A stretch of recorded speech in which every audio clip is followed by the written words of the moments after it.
ที่10เดือนมกราคมพุทธศักราช2566วันนี้ปกติทุกวันอังคารวันพุธวันเสาร์ก็จะได้นำเอาพระธรรมเทศนาพื้นบ้านล้านนาที่ขับขานแสดงพระธรรมเทศนาโดยหลวงพ่อเจ้าวาดหลวงพ่อเจ้าวาดวัดศรีภูมิมาหลวงพ่อเจ้าคณะตำบลตุ่งฝายอำเภอเมืองจังหวัดลำปางก็ได้เมตตาต่อรายการศิริธรรมกำเมืองเมตตาต่อลูกศิษย์ลูกหาพระอาจารย์พ่อครูศิริธรรมบัณฑิตหลวงพ่อได้เมตตาเสมอมาได้เมตตาทรงเทศแต่ละกันแต่ละถูกแต่ละวันมาฮื้อซึ่งพระธรรมเทศนาปื้นบ้านล้านนาหรือธรรมซีรีส์ในช่วงนี้เขาก็ได้นำเสนอทำชื่อว่าบัวละวงหงส์อำมาตย์บัวละวงหงส์อำมาตย์ท่านทั้งหลายก็คงจะคุ้นชื่อบัวละวงหงส์อำมาตย์ซึ่งบัวละวงหงส์อำมาตย์เนี่ยเดิมก็เป็นตึงข้าวทำและก็เป็นข้าวซอนักปราชญ์เพิ่นก็เอาไปแต่งเป็นข้าวซอพ่องคือหมู่เฮาเจ้าบ้านเฮาเนี่ยได้เข้าใจกันง่ายๆและก็ประกอบเสียงดนตรีได้ประกอบเสียงดนตรีบัวละวงหงส์อำมาตย์คิดว่าหลายๆท่านได้ยินได้ฟังกราบถวายความเคารพหลวงพ่อพระเดชพระคุณพระชยานันทมุนีรองศาสตราจารย์ดร.หลวงพ่อรองเจ้าคณะจังหวัดน่านผอ.วิทยาลัยสงฆ์นครน่านเฉลิมพระเกียรติก็ได้ติดตามรับฟังรายการศิริธรรมกำเมืองก็ขอถวายความเคารพครับช่วงนี้ก็จัดนำเสนอพระธรรมเทศนาปื้นบ้านล้านนาในเรื่องบัวละวงหงส์อำมาตย์ครับ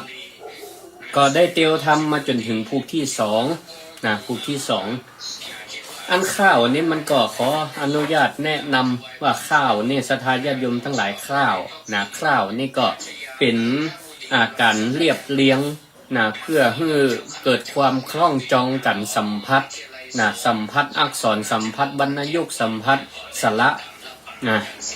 ก็มีทั้งข้าวมีหลายประเภทข้าวก้อมข้าวก้อมก็เป็นข้าวขนาดสั้นๆเช่นโวหันของกำอู้หนุ่มสาวโดยเขาจะปะก้อนใกล้ออกมาจากข้าวพญาพรหมโวหารก็ดีเนาะ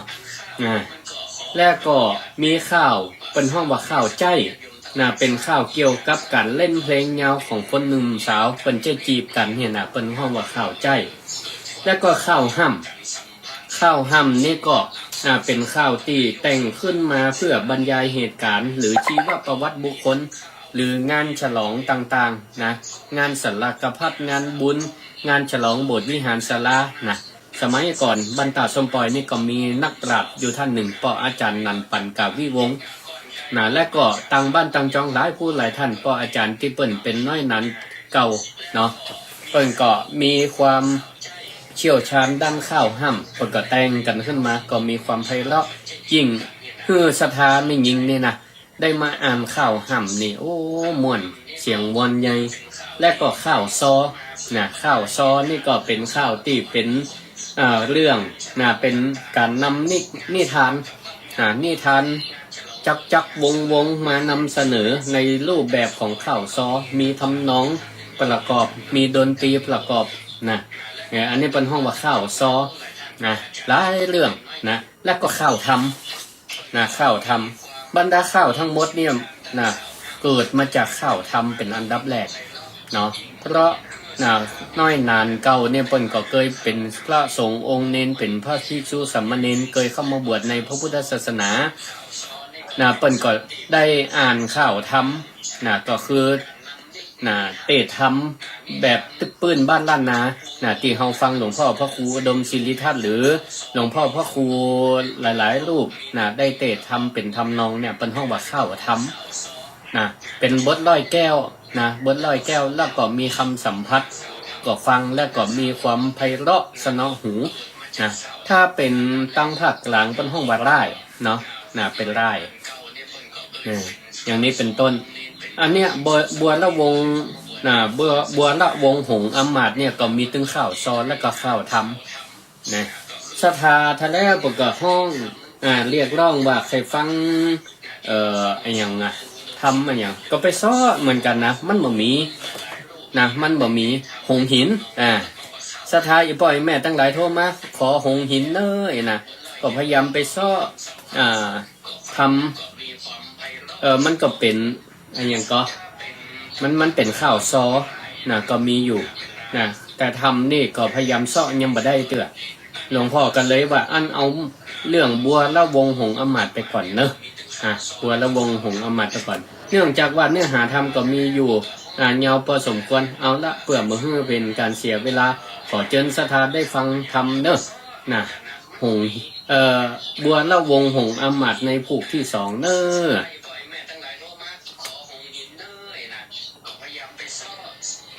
นะโมอันตังสัมพังกาวันโตอันละโตสัมมาสัมพุทธัสสะสัมปังกัญญาโตกัญญาโยนเตสังสันตังสุตัวโลนตะมะนาจันตะเตวิญาโลเจสุนติงสาอันตะวนดุลานสัมภูเอสันตังหลายตังหิงใจหนุ่มเท่าอันนามานังเฝ้าตาฟังนิยายทั้งยาวโยนจริงโพนเตสานาเป็นคาถาไป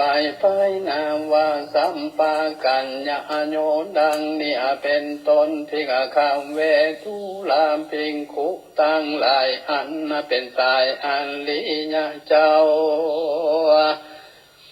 ส่วนนางอันเท่ากันยังกันนานามนหุงกันอยู่หอในเขาเล่งไปซ้ำทิ้งน้องปี2 4อันคนดีจากหลังตุกอันคนตีจากหลักตุกละมาบากทานใจลิลำไตลงให้ถึงแม่ไทยเตวีจุมนาลิงหนุ่มเท่าลีมาเล่นเข้าหอในทุ่งสาไข่นมไว้วังการแดงแม่ไทยเตวีบัดนี้2 3 4ลูกเต้าคือว่าเจ้าสุริยวงศ์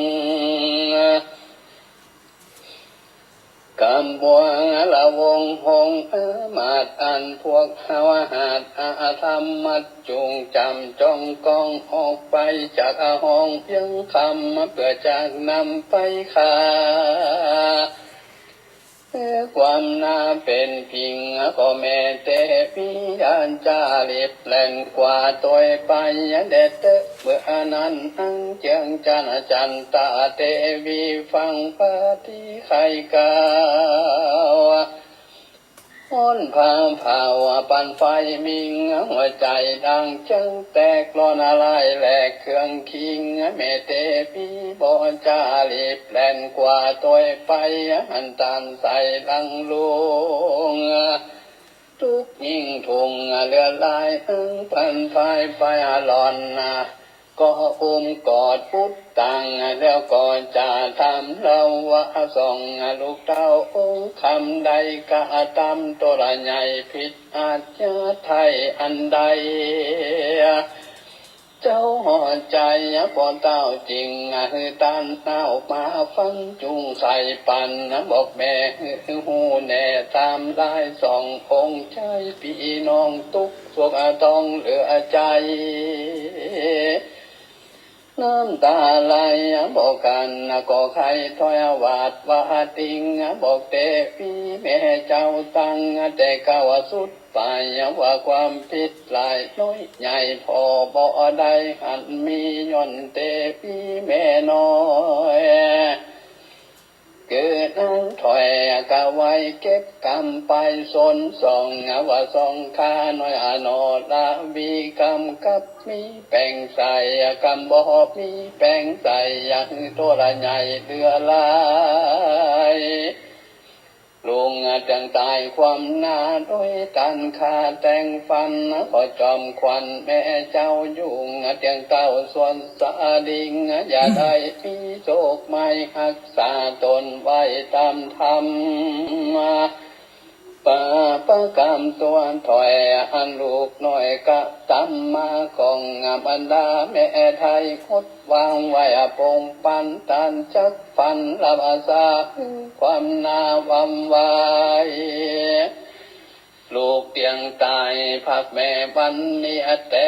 บ่สงสัยร้อยกรรมไหนปังก่อนลูกน้อยอ่อนกะตำมากรรมนั้นมาสายต้านสายให้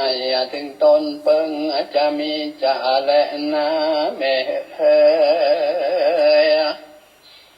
เบื่อนั้นจันตาเตปิงนาไทยทุกสุขอาไม่เหลือลายจริงไข่กำไปเก้าถอยถึงพวกน้อยคนหันว่าสุกะตำการหยาบจ้า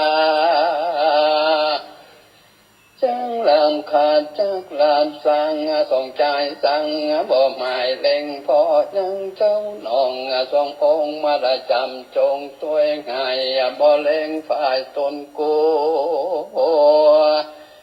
บ้องเล็งดูต่ออนาแห่งทรงโนราจังลำควันดีทำที่ถอยตดใหญ่น้อยสันได้ควันกูไม่ควันคาตนควันดาควันตีอย่าเล็ดมีบ่ผ่อนตั้งแต่ก่อนเดิมมาดังหรือจะละปอยบ้องทำโตดใหญ่หน่วยสันได้มามัดไปด้วยง่ายเอาลูกไปเสียหอสู่จุงโตอยู่ทานอย่าฟังคาสองคากูจังไปตุนสั่งนมไว้ซึ่งเต้าไทยหอยใจหันใส่แจงทิ้งบ่มีตีสังกากันคู่มาลอลาแล้วตนลูกแก้วคู่มี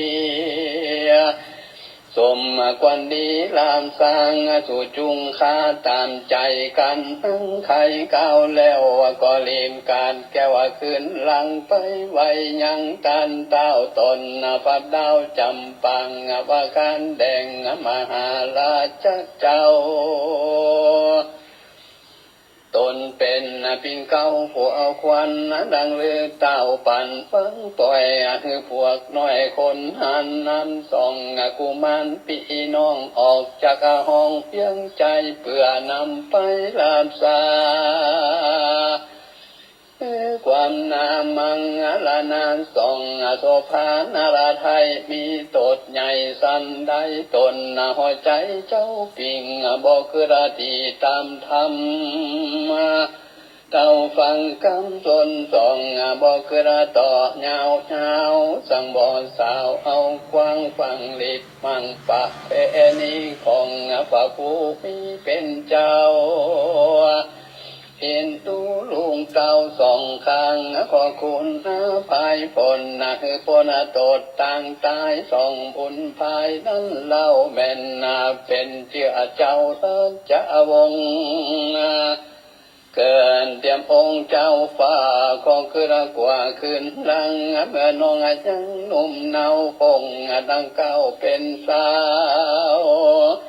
สมเปิงเป้าใจจ้าอายุ15ดีดิ่งมาเป็นเตพี่เต้าเจ้าจริงได้ลูกเต้าเพื่อเอาแป้งลูกล้อมแป้งลักลานบ่ฮอนกาดดีไก่ย้ำหนาวในเมื่ออาศัยส่องแก่นไทยกากุลุมลาสันได้จานเต้าเจ้าบอกฮักลูกเต้าสองข้างตันป่าไปขาของเจ้าฟ้าหอคำอย่ามืดดำนักแก่คอขึ้นแผ่ยาวไกล สองใส่ใจนออันเนื้อได้สืบเชื่อแทนเมืองแดดเตอเมื่อนั้นพระญาณตนยุดใหญ่สำโพธไม่ปัดเอาไฟมีหัวใจมืดบอดบ่คือละหลอดต่างธรรมบินหลังตำตั้งนานบ่โอกาสเจียนจาย้อนตันหาจ้องหอยฮักเมียน้อยอากาไว้ปันดังนั่งใส่ใจนอนเอาคำบ่เศร้าจันตาเตวีอันเต้าผู้มิงบ่ปากนังเต้าหากยินผ่านโศกทุกปานดังเอาไม่ร้องลำให้เล่ล้นรีบถอยหนขึ้นสู่ยังที่อยู่หอในเอาคำใส่กายใหญ่นับอันได้สามปันแก้วแสงอันกะมากแก้วก็หักของแปงกับตั้งแสงวิโรธมีกาโกดแสนคำมารีบนำเมียดไว้บ่องข้าใจตาสีหาทงดีอันใหญ่สัมปะใส่น้อยทงตั้งของตาลงแผ่นผ้าตั้งมีผ้าเหล็กไฟเครื่องความใบทุกไทยเงินคำจ่ายกินตังแล้วเหือนางผู้ชักลันนำออกผ่าศาสตร์ไปไว้กันนางใส่ใจแต่งแล้วก็แล่นไปหาลุงแก้วสมปันก็มีแลนาตาจันตาเตปีกันนางจันตาเตวีไปหล่อนก็วังบันกอดพุทธังปาลินเตงวานาร้องให้จันใจลำกำพาน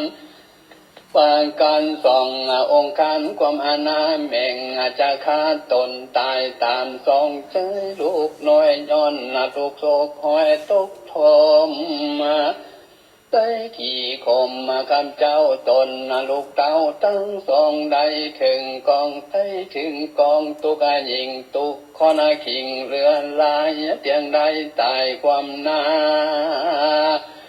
กังปัจจาดินต้นแมงบ่หลอนอยู่ใดเตียงเอาไม้เป็นไฟวิบากใดหยาบหายมาตอดสายตัวตันตันพันผูกไว้ส่องแก่นทายตกผ่านส่องบัวบานแก้วแมงแม่เลี้ยงแต่เมินมาวางซึมปลาลาแตงปองก็สร้างต่อหอคำป่าประกรรมมาหลอดจักได้ตอดตนตายเหนือดินได้กว่าจอยแม่โซคอยตาลัดใจกันคนใจไฟหาพวกน้อยฟันส่องยอซอยองค์คำแม่จักจำพวกกาเข้าขาฟันคอตัวตามสอบลุงแก้วเป็นนาทีแล้วจอมกันและนันเต็งวัตาโยอันหวานเต็งวดาตั้งหลายบนหูกานาอยู่เพียงใจก็เก่าต้นใจพวกอาคาอันหยาบจาขี้คมมีใจ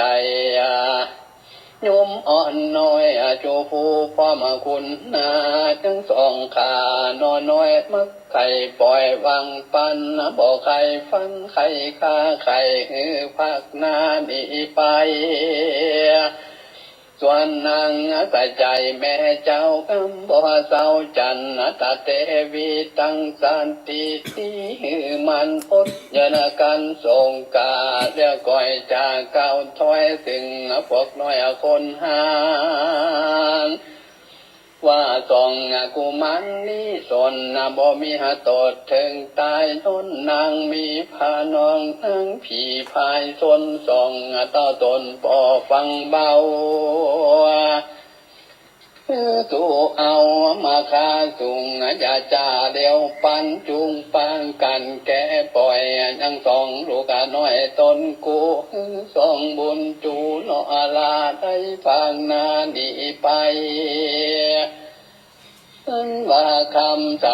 กะใหญ่นับอ่านได้สัมปันกูจักปันมาสู่เจ้าเป็นและกาวสมนาคุณปังไปตุนเมื่อนา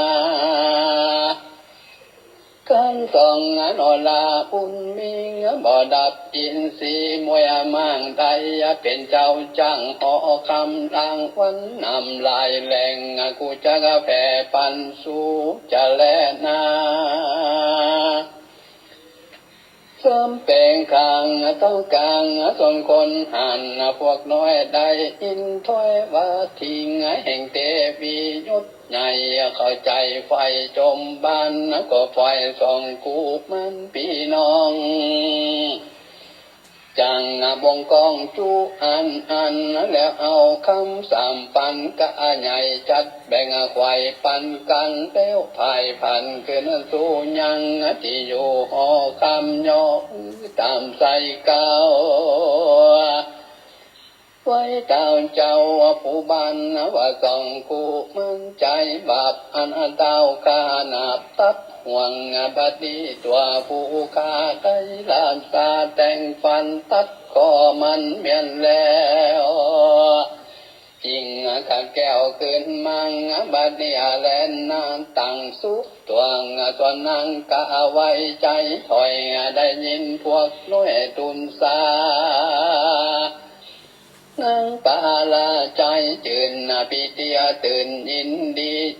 ดังเตวีฟูงเก่าพงนางเฝ้าดงกันคดตัวมันแนบข้างแห่งเจ้าจ้างลาจามหาญาญดใหญ่ฮือไฟตายเล็งหันก็มีหันและนากงละหะอลังจะตั้งอันวางก็ลาหนอันใหญ่เกิดขึ้นควายเวียงใจจุ่มนางในนุ่มเท้าอังมาเก่าโยนทาเก่าฟังคำจากเก่าถอย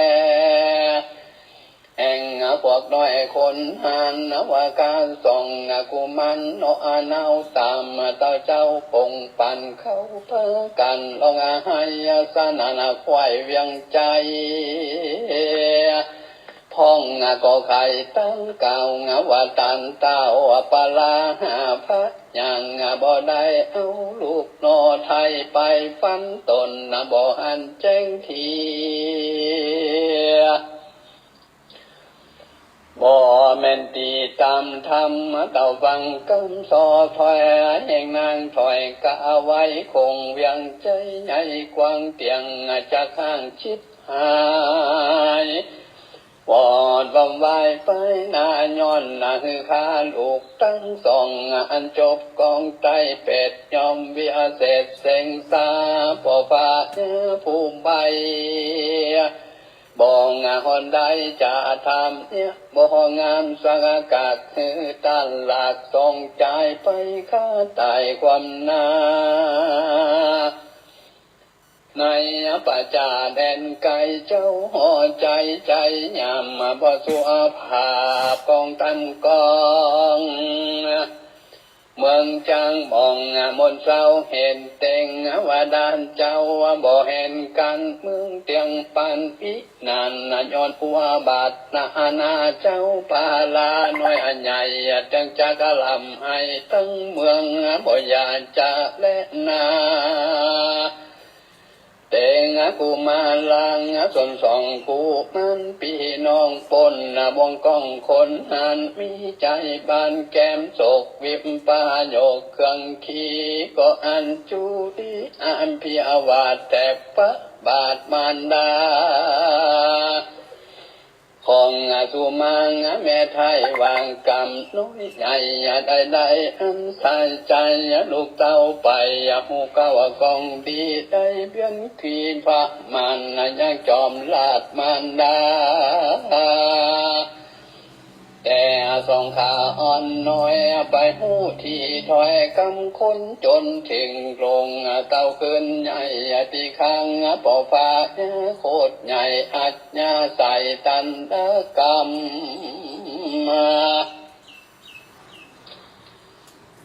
ตานนำมาคังติปาจาแดนไกลไม่ใส่ใจเอาไม่ลงละมาให้ตัวมา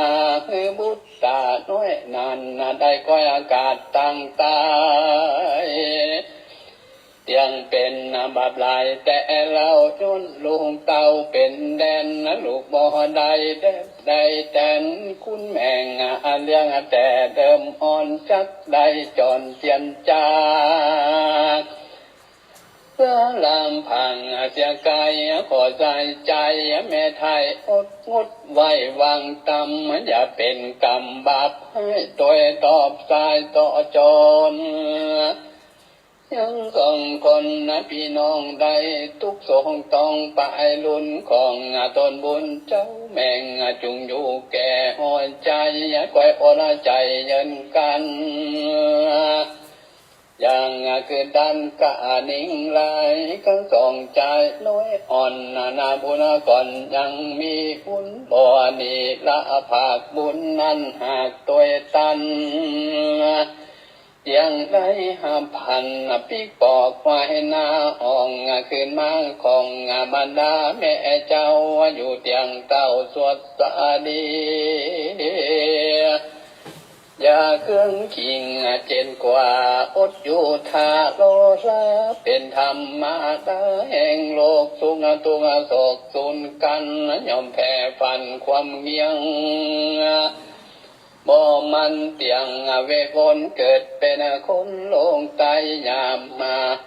ย้ำบาปไหลฟอแฟงได้หักแป้งป้อยฟังละเวนาจากไกลกันและนาแม่เฮนั่งจันตังเตวียอนซอยก็ตอมถอยปฏิว่ากรรมบดีแต่ก่อนแม่งบ่หอนคืยหันแม่ปงปันวังคาอนุอาญาตวังตำบ่ฮือเป็นกรรมตมยอบสะยองตอบทรงทาขอบุตตาโนอนาได้ใจเจ้าไปดีอย่าได้มีทรงต้องส่องพี่น้องจุงตีข้างได้เป็นพญาเสวยหลัดเตจะอาจเสงสาจุมพระญาน้อยใหญ่มาน้อมไว้สมปานทรงผู้บังพี่น้องอย่างประคองไก่กันจุงภายฟันติ้วไตตามใจไฟข้านิ่งในโลกามไปใหญ่น้อยอย่างจองหอยอินทรีย์ความสวดสาดีคำเจ้าจุงมีแก่ทรงเจ้าบุตรต่างเดตเมื่อนั้นจันตาเตวีนันไทยก็นอมาไว้เตงว่าดังว่าเตวะสังฆาโยดูลานเตงว่าดาทั้งหลายมวลหมู่กาอันอยู่กูปิมันในดงดันปะไม้พร้อมเสียงไข่จอมด้อยของฟอก้อยลุงคาอันผักนาเดินตรงสัตว์ให้ปงปากวางเสือจริงจังนานางอย่าได้มากันกรรมคมขานาปลาวิญกระดงดีตัวให้จุงต้องภายหนีไกลสับปะภายน้อยใหญ่อย่ามาใกล้ส่องข้างก่อนแต่งว่าดามเป็นเจ้าก้อยพองเฝ้าส่องสะดิ่งอยู่สวดสาดีจืนจ้อยอยากการก้อยวำวายกันนางบุญภายเก่าแล้วก็เรียกนึงแก้วตาเสียทงขวาดีเครื่องใจอันใส่ไว้ดามาเงินคำขาลายหลักจัวสิ่งหากของแปงกำตังแสงวิโรดกาแสนโกดแปงเมืองบุญเรืองนุ่มเนายืนลุงเต้าส่ององค์สาไปทงคนแก่นรีบแปลนพระนิ่งนางเตปีเอาไม้อดบ่ได้สายบไป ส่องกระจายเป่าพระแม่เจ้าขึ้นมังถ้าลงโตกาบนน้อยลิสมาถอยเครื่องขี่แล้วปาตาสีกอมใจดิมมาสะใจขึ้นมังถึงพังกะติยุงก็เข้าสู่หอในตุกปานไฟบ่เหือดหอนไม่เดือดเวบุญก็มีอันและนา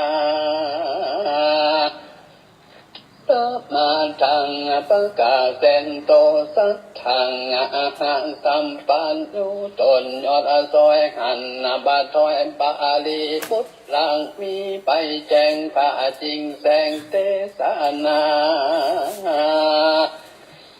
ว่าสังตุกะสงกาปันนาโตปาสะทังปาริอเตงวัติดังเนี่ยเป็นต้นพิงกามเวทุลามพิงคุตังลายผู้เป็นทรงตนทาลงศิลบ่เศร้าลูกศิษย์เก้าพระผู้นิส่วนจันตะเตวีน้อยนานอยู่ปราสาทหอตนทุกภาวะล้นบ่เหือดพ้นไม้เดือนปันไฟลำเปิงไฟไรแหล่งคือใจแผ่ลายแสงว่าส่องดอมเป็นไปน้องจากไฟสู่ห้องเด่นได้จักเข้าดงไฟป่าไม้ลืมไปเมืองใหญ่ไกลตาของนากาใหญ่อันสั่นไหวอันใส่ไว้ในธงส่องพระองค์พี่น้องพระธงต้องภายพันกันจนหันและหูมันเตียงโลจริงเอาสององค์เราน้องปีงเตียงถึงตีวำไว้หรือกุลลายเลือแลจะเกินแก่ทรงคาหนึ่งพระยังแม่ไทยร้องลำไห้เล่ต้นตีดกอกตนท่าทาบน้ำตาอาบไหลปังย้อนหักยังลูกแก้วมันพังแล้วเสียกายดังหวนใจจังแตกหัวอกแยกเปปังก็มีหังแลนาที่นี่จากวันนาจะหลอดถึงเจ้าหยอดส่องข้างกันของขามาแม่แล้วส่องนอแก้วก็สะไปทงรีบเข้าดงป่าเศร้าตามกำเก่าปามไปส่งใจใจพี่น้องบุญเถื่อนทองตุ้งตันยำตาฟันจนหอยลับเหลี่ยมน้อยอยู่กันทอนนุกกรสาสวาสัตลายลาพันพายสององค์ใจพี่น้องก็ปากป้องจวนกันว่าเฮาคนท่านก็ไต่ขึ้นต้นไม้เฟยนามีสังขังลายหลังกิ่งกานาหักสนสานกว่าสับหันกะหยาบมังกานากาบละวิสงบุญมีพี่น้องก่อก้อยจองคืออวันอันเกี่ยววันต้นไม้ขึ้นลอดใดไปบนที่กิ่งสนสุมยุงเจ้าตั้งกูเศร้านอนหินฝนบ่อน้อยน้ำตาย้อยลามไหลเคยนอนใน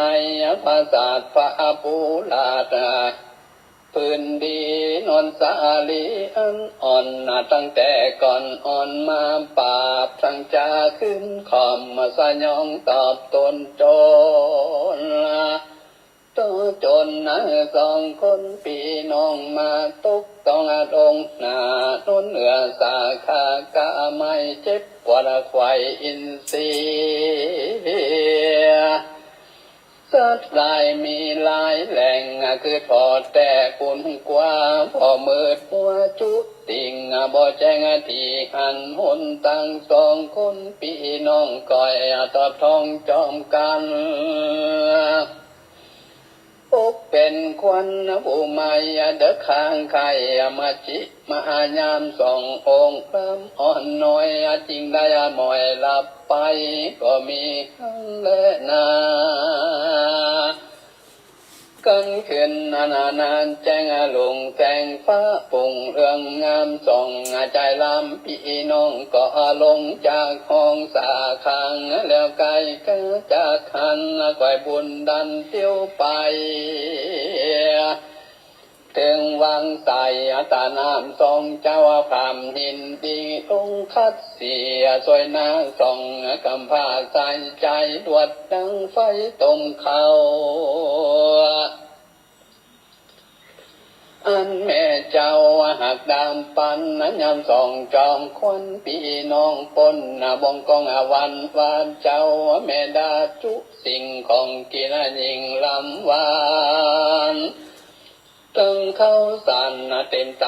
แม่แต่งใส่ตามมิงหมอตองตีแก่นน้อยคือส่องอย่าซอยป้ามังกันส่องทางนุ่มเนากินยังเข้ายังง่ายเลี้ยวก่อพันไปเตียวกวางบุญธนาป่าเตียวไปเตียวตั้งไก่บลมาบากเต็มบาดาหากคัดสั่งสกุลเนื้อลายหมู่ปินสาสุสะตนพองจับบนกิ่งไม้ลองกองควายดงผู้อาลีนกแลมีหลายหลักนกกาวหากปอมเฟยนกปอเลยปัวตนนกคุมาหล่นพันพายนกยุงไกลคนอ่อนกลางปีกาฟอนดูงามนกแซวตามพลดสดไหลกลางตัวใหญ่บินนี้นกกบมีเป็นหมู่นกแกงอยู่จอมกันนกเขาขันซาเศร้าว่ามีจูดาวดงดานร้องขันมีกองส่องพี่น้องเจยจมลมสีคมลืมสีคมทุกอย่างอันใดภาคเมืองมาตั้งป่าลังลูกไม้มิงบ่อลายลายพันตั้งหวานมันฟันสมพองสุกล้มหล่นลงอามานดังอัมปามากม่วงมีจุขวังดงไฟตั้งหมากไฟเป็นหมู่หอยย้อยอยู่จำลำหมากหมกคำสุกแฮมปันดังแก้มสาวลามกระนุนจำหอยกลางมีจัวป่าแดนดงส่องพระองค์นอไทยดูตั้งใจเอากินส่องนารินพี่น้องเตียวเถื่อนทองลงไผ่ก๋วยเตียวไปจ้าใจเอาสื่อว่าเป็นมายสององค์ใจพี่น้องฟังนกห้องคันอันสาจันบ่น้อยลองเป็นถอยกำคนว่าอดสองตาอนพี่น้องทุกสองต้องสาเมอกันอดภายพันเตียวกว่าบองเนินจ่าเฮิงนางสองผู้บ้านพี่น้องจักรอดห้องเมืองคนสัวลิอาญาองค์ตนปิงจากได้นางตีเป็นพระญญามีแต่จังยศเงาหรือตัวดาวแข่งคงส่วนบวงลาองค์น้องอาณาวิบากเจ้ายังมีจักเครื่องขี่เนินจ้าปังเมื่อหน้าไปโดนจะเป็นคุณพัดดาวลอยเอ็ดดาวขามสมปันบ่ยานจาเลนาส่ององค์ใจพี่น้องฟังนกห้องเป็นกำหืดใจนำมาบ่น้อยต่างก้าวถอยทำกันแล้วภายฟันจากอาหารผู้บุญดันตรงนาอันแต่งวาดาเถื่อนทองหากจักจ้องนำไปเจ้าจอมใจผู้น้องตุกโศกต้องเวว่าห้องเรียกหาแม่แต่แม่ ว่าการแต่งปีจอมควันส่องลาพันก็ผากใดไกลจากมันดากรรมสังจาฮึกหยาบมังกานับต่อจนสองคนพี่น้องได้ฟังห้องจอมกันเฮาบ่หันแม่ตุกนางแก่สะเมอตายถึงยามให้คำเข้าแม่งเรียกลุงเต่าทั้งสองเอามามองอยู่ปางก็เตียงว่าจักตายและนาปี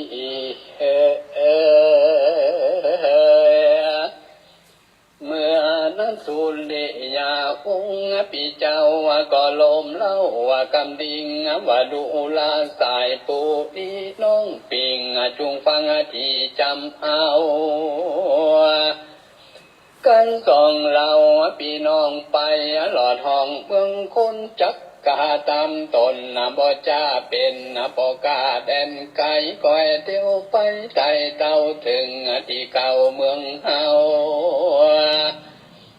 บ่อนานหนาวนักแก่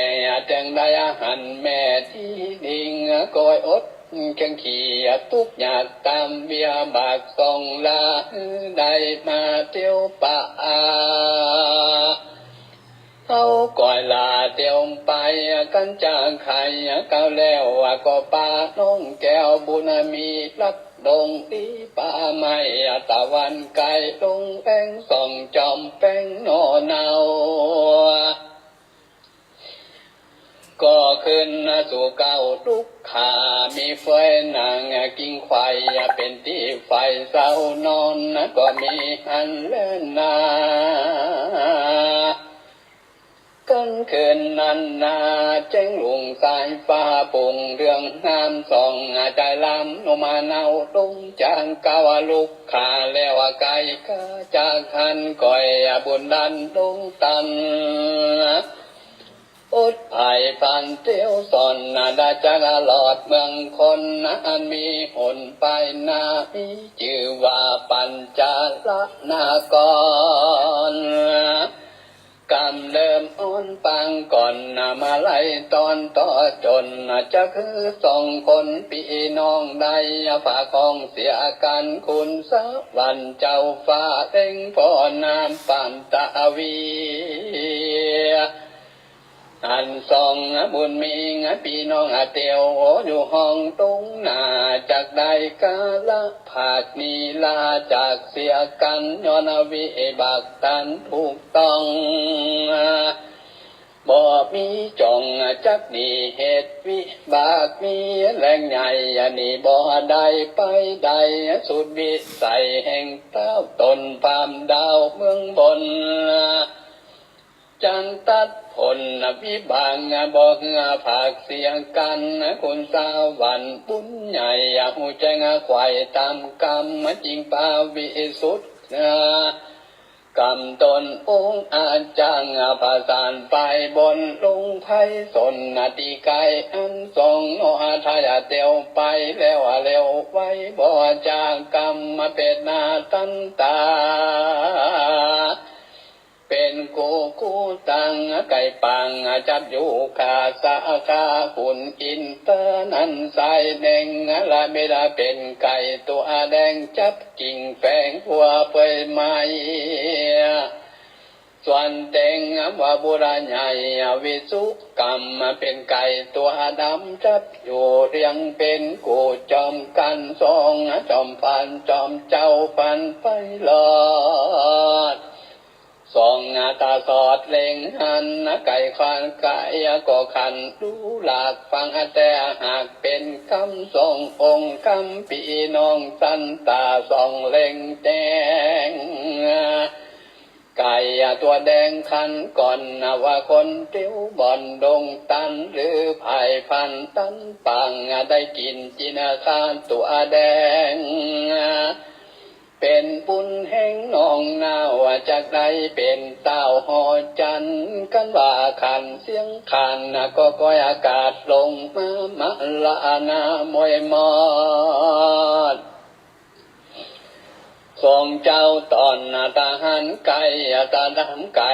ตำขันแถมเหล่าว่าคนโนมาเท่ายิ่งใจเตียวผ่านภายในป่าได้กินจีนาคังตัวดำจังตุกนำบ่น้อยปังเมื่อซอยปลายลุนจักเป็นคุณภาพดาวลอยเอ็ดสาวขาบสมปานไก่จังคันขันขางก็ออกไว้อากาศมะละนาตกลงมาสองอาณาแห่งนอเจ้าฟ้าสองสะลีเจ้าบนมิงผู้ปิงเล่งพอที่ตามลายหันไก่ตายตั้งกูจริงก้าวอูเจียนจาถึงนอพุทธนอเนาว่าไก่ตัวนี้เล่าดูอามตัวก็งามบ่น้อยขันแล้วปล่อยมันละนางกวนเราดาปีน้องนำไป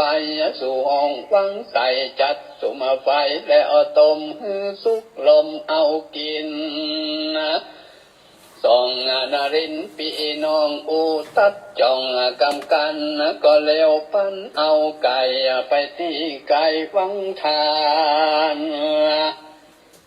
ก็ตำกันขวาไก่ต้มสุกไข่ดีงามจ่ององค์ลามยศใหญ่ก็กินไก่คนตัวจีนมันว่าลายลากตามวิบากบันดลนอนตันสะปนอาไทยปล่อยกินไก่ตัวดำตนองค์คำปีเจ้าปล่อยกินไก่ปูเท่าตัวแดงแต่จะแห่งคะนานจากได้สาเวลาเร็วไว้ย้อนกำอันในปางก่อนเกียบอนจุงจำปุนและกรรมถอยไล่อภัยก่อไว้สันใดยอมตัวไปจุจันบ่อนาขาดสุนหายสององค์ใจนุ่มนาว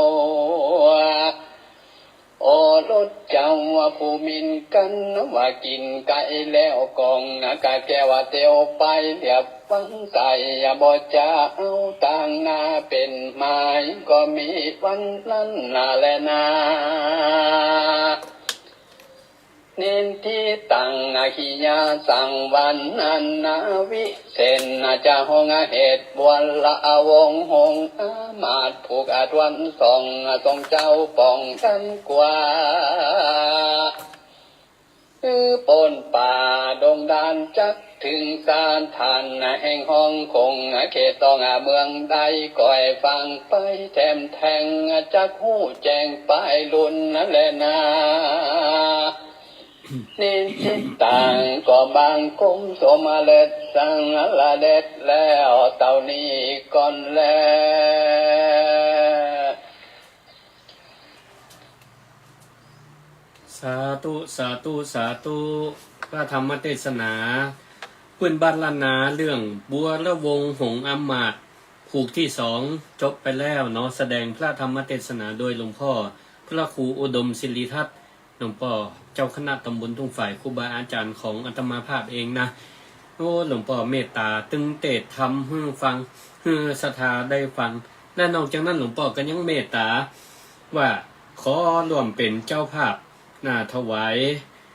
ภัตตาหารและก็น้ำปานะเป็นเจ้าภาพร่วมแก่พระนิสิตปฏิบัติธรรมที่วิไลสงฆ์นครลำปางระหว่างวันที่19ถึง28จำนวน 2,000 บาทก็ขอกราบขอบพระคุณในเมตตาธรรมของหลวงพ่อและนอกจากนั้นก็มีศรัทธาตะกี้ก็ตักไลน์มาเปิ้นว่าบ่ประสงค์ออกนามฟังรายการศิริธรรมกำเมืองปูนดังไปไกลถึงตังเชียงใหม่พุ่นนะตังเชียงใหม่ประกาศตักมาว่าวันนี้เสียงเตศเนี่ยดังไปไกลถึงเชียงใหม่อนุโมทนาเนอะศรัทธาญาติโยมทั้งหลายอยู่เมืองฝางก็ได้ยินนะวันนี้ก็เลยโอนปัจจัยรับเป็นเจ้าภาพน้ำปานะลัก13,000 บาทเป็นว่ามาถ้าออกจื่อออกเสียงเนอะแต่เป็นศรัทธาแฟนคลับรายการศิริธรรมกับเมืองจากเมืองฝางเป็นเจ้าภาพรับน้ำปานะ 3,000 บาทโอนมาเรียบร้อยเดียวอาตมาภาพก็จะได้ดำเนินการเอาไปหอมติวิไลสงฆ์นครลำปางให้เนอะสาธุอนุโมทนาขอบคุณวันนี้ถ้าจะบัดตันกัน โทรเข้ามาแล้วก็นี่สักสาย2สายได้อยู่เนาะ0649495999เนอะวันผูกจะมาสรุปทำให้ฟังวันนี้บัดตันทำเหงาหลวงพ่อปังกว่าทำเรื่องบัวละวงหงอำมาตย์นี่แต่ละผูกนี่เหงาน่าจะแบ่ง1ผูกเป็น2วันเพิ่นน่ะ มาอันนี้เสียงหลวงพ่อจะแหบจะแห้งแล้วหลวงพ่อว่าก็เลยกราบเรียนหลวงพ่อว่าตามหลวงพ่อจะเมตตาตามที่หลวงพ่อจะสะดวกและก็ได้ถนอมสุขภาพหลวงพ่อตัวเองนะหลวงพ่อก็อายุจนปีนี้ก็75ละนะหลวงพ่ออายุมันขวัญยืนครับแล้วก็เสียงบะตกเสียงบะตกเลยเอาละศรัทธาใครจะโทรมาก็โทรมาได้เนอะอันนี้ก็พระอาจารย์อย่างเปิ้นว่าตักเข้ามาว่าโอ้แม่บัวอำเภอเทิงนะก็ได้ฟังฟังเทศน์ภูที่2อยู่เมืองเทิงปุ้นโอ้ขอบพระคุณครับขอบพระคุณขอบคุณแม่บัวแม่บัวนึกว่าอันครูบาอาจารย์พระสงฆ์องค์เจ้าตั้งมาเป็นวัดศรัทธาแม่บัวล่ะอยู่อำเภอเทิงตักไลน์มาบอกว่าอยู่เมืองเทิงก็ได้ยินสาธุสาธุเอาละหมดเวลาหมดก็ขอลวดลาศรัทธาไหวเพียงเก้าอี้ก่อนขอความสุขความเจริญจงมีแก่คณะศรัทธาสาธุชนทุกผู้ทุกท่านพบกันใหม่ในรายการศิริธรรมกำเมืองในวันพุธจะได้มาสรุปธรรมฟัง